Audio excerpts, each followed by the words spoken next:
रमता राम जपो रे प्राणी, अब तो सुन ले राम कहानी।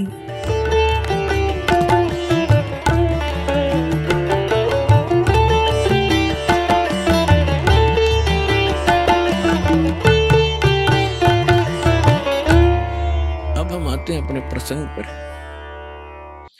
कि परमात्मा 600 वर्ष पहले आकर बताया करते थे, तीन देव की जो करते भक्ति, उनकी कदे ना होवे मुक्ति। गुण तीनों की भक्ति में ये भूल परो संसारे, कहें कबीर निज नाम बिना तुम कैसे उतरो पारे।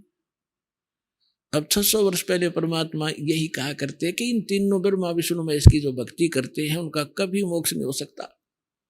और इसी बात का विरोध कर दिया उन नकली आचार्यों, शंकराचार्यों ने, मंडलेश्वरों ने, ब्राह्मणों ने, कि कबीर हमारे धर्म की हानि करता है, हमारे देवताओं की इंसल्ट करता है, इसको मारो, पत्थर मारो, बुरा हाल कर दिया, बदनाम कर दिया। ये क्या जाने सदग्रंथों को, ये क्या जाने गीता और पुराणों और वेदों के गूढ़ रहस्यों को, क्योंकि ये संस्कृत नहीं पढ़ा है। तो उस समय इन नकलियों का दाव लगा। लेकिन मालिक तो मालिक ही होते हैं, उनका उस समय आना हमारे लिए वरदान बना। और उन्होंने अक्षर ज्ञान नहीं था जैसा भी ये लोग मानते रहे, और उन्होंने वो ज्ञान बोल रखा जो वेदों और गीता पुराणों के अंदर, जो हमारे गुरु, धर्म गुरु आचार्य शंकराचार्य, मंडलेश्वर, जो संस्कृत भाषा के माहिर माने जाते थे, वो नहीं समझ सके हमारे सदग्रंथों को। और वो परमात्मा ने 600 वर्ष पहले बोला था कि ब्रह्मा विष्णु महेश की मृत्यु होती है, ये अविनाशी नहीं है, इनकी माता दुर्गा है, इनके पिता काल हैं, ज्योत स्वरूपी निरंजनीय सरपुरुष है। लेकिन उस समय हमारे तक ये ज्ञान नहीं आने दिया गया और इसको दबा दिया गया, कबीर साहब को बदनाम किया गया। वो धानक था, जुलाहा था, वो क्या जाने सदग्रंथों के बारे में। अपने आत्माओं, परमात्मा कच्चे काम नहीं करते, समर्थ होते। यदि उस समय भगवान नहीं आए होते तो आज हम कैसे पहचानते भगवान कैसा होता है। उस समय जो लीला कबीर परमेश्वर ने की, और वो, और वेद बताते हैं कि ऐसी लीला भगवान करता है। और उन जैसी लीला आज तक जिनको हम भगवान माना करते थे, उनकी हिस्ट्री में, उनकी जीवनी में नहीं है। तो जो वेद बताते हैं परमात्मा की डेफिनेशन, और वेद बताते हैं परमात्मा की महिमा,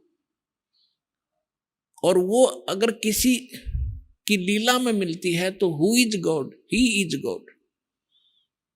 तो कौन है वो परमात्मा? वही है वो परमात्मा जो वेदों अनुसार ज्ञान है और वेदों अनुसार उसकी महिमा है कि वो कैसे लीला करता है, कैसे आता है और कहाँ रहता है, कैसा वो फॉर्म है उसकी, साकार है या निराकार है। आज तक जितने भी पंथ हैं, धर्म हैं, और सभी परमात्मा को निराकार बताते हैं।